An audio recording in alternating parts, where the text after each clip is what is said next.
Welcome to the Diversify Inspiring Leaders podcast. Our guest today is Marie-Caroline Pasquay. She's a lawyer and a certified specialist in banking and capital markets law. For more than 20 years, she has been advising companies across the entire DACH region on non-banking financing and access to capital markets. She has worked with over 100 projects with a total volume exceeding 1 billion euros, ranging from real estate and energy projects to employee participation programs and social initiatives. What sets her apart is the combination of legal expertise, hands-on sales experience, and business knowledge, enabling her to design financing solutions that are legally sound, convincing to investors, and allow companies to grow sustainably. A warm welcome to you, Marie-Caroline, to the Inspiring Leaders podcast. Thank you very much, Sylvia, for having me. So let's get started with your early days. During the law school, you ran your own financial sales company. So that's unusual when you study law, no? What did I guess it is, you take yeah. away from that experience? Actually, it was quite a bit of a hustle to combine working as a self-employed financial advisor and to do my law studies at the same time. But actually, this early entrepreneurial experience was great for me in the end because I had to learn how to get myself organized, how to find clients, how to build trust, how to make communication with my clients, and finally, of course, also how to close a deal. And I learned by this experience a lot how clients really think. And it still shapes until today my practical and business orientated legal approach. So actually, it helps me a lot to connect between business and law and to understand also a lot better my clients' perspectives and issues. So that is a really unique combination. You know, they'll have these kind of sales experience and law experience. So then after law school, you went to complete a MBA in the United States. Why did you take that step? And what was the impact it had on your career? Actually, at that point, I even thought about changing my career, to be honest, Oh, to okay. switch into the financial industry. And that was one of my main thoughts about the whole thing. But what I did not know at that very point in time, I finished in 2008, so in the middle of the big financial crisis, which turned out to be not the perfect point in time for career changes.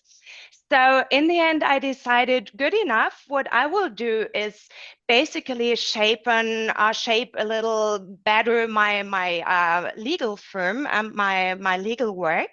So actually, from the law studies, I gained the logic thinking, the structured thinking, and from the MBA side, I got a bigger picture of economics and strategy. So I decided I can combine it in my own law firm. I don't have to go anywhere else.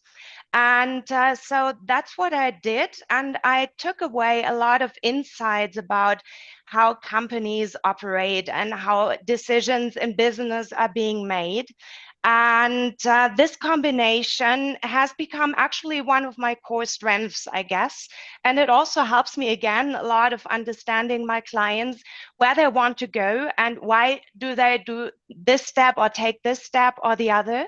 And combining this in my legal practice is often very crucial because when it comes to entering into the public financial market, it's not only about finding a sound legal solution, but it's also mainly about finding the solution that fits with a client. Exactly. So this really makes you a very specialized agent. So you're actually a certified specialist lawyer for banking and capital markets law. And there's very few women in Germany and Austria working independently in this highly specialized legal field. And I'm sure you have faced a lot of challenges, but also victories. Can you share a few ones with us? Of course. So, well, I never intended to be the only woman in the room, basically. So it just happened. And it took me a while until I realized, oh, okay, it's only men around me. And well, it was the way it was. And I found out that for me personally, it was actually a big advantage. Because when you're asking for my little victories, one of them is that a lot of my male executives and male clients, they told me, oh, actually, we're so happy you're a woman because you have a different approach to negotiation when it gets difficult with partners or with the financial authorities. And we are very happy to have somebody who looks at things a little differently. And what I always try to do is find a common ground for the parties that are working with each other or maybe even against each other. And so I found out that a little diversity in perspective and approach has always been a very big benefit for me, and well, hopefully for my clients too. Yeah. So I think I got a rather unique situation or a rather unique point actually in this industry. And I would say that is one of the little victories that I have that I bring in a different perspective that usually people don't have there. Yeah, so you also covered a lot of different industries and different company sizes. So you're able to work with small, mid-cap companies as well as large companies. True. Yeah, actually, I specialized more on the small and mid caps. First of all, I mean, with my law firm, I'm a one-woman show. So, of course, a really huge enterprise usually picks a huge law firm. That's just the nature of the game, I guess. Yeah. And but actually, this field I'm working in is for me particularly fascinating because often it's the first step I make with a client into the capital markets. So Mm. at that point of time, you have the choice and the chance to decide what is the right way to go. And if I'm lucky enough, I have a lot of clients that I accompany for many, many years. So you can also see the development within the firm you're working with and also the development of mindset and of sales channels, etc. And for me, that's the most fascinating way to work, basically. Right. So you have completed over 100 capital market projects with a total volume of more than 1 billion euros, which sounds like mind-blowing. Could you share some examples of the diversity that you have worked with? Yes, of course. I mean, it's the most normal project, so to speak. It's often in the real estate or renewable energy field. That's rather common. But I also had an employee participation program going on since years now for a steel manufacturer, for example. There was a project about financing a blood plasma laboratory in Switzerland. There were a lot of craft businesses who had issues to get away from the traditional banking financing to the capital market to finance a certain project, for example, or finance their own growth with their enterprise. There was also a brewery once I had a project with, and well, it was a lot of things. I think I don't even remember everything right Yeah, from 100 the back projects of is a my lot. hand. Yeah. But that's very interesting because, as I said before, I have to get to know this client and understand this client. So I get a lot of insights into all kinds of businesses. And yeah, that's what makes it interesting. So when you advise clients, What is it that you value the most in the relationship with them? Trust and understanding, to make it very short. I think that's the one ground you have to share to start from, to make a project successful. And I always try to put myself into my client's shoes, or let's put it a little more dramatically, to feel my client's pain, basically. And well, I try to see their business from their own eyes.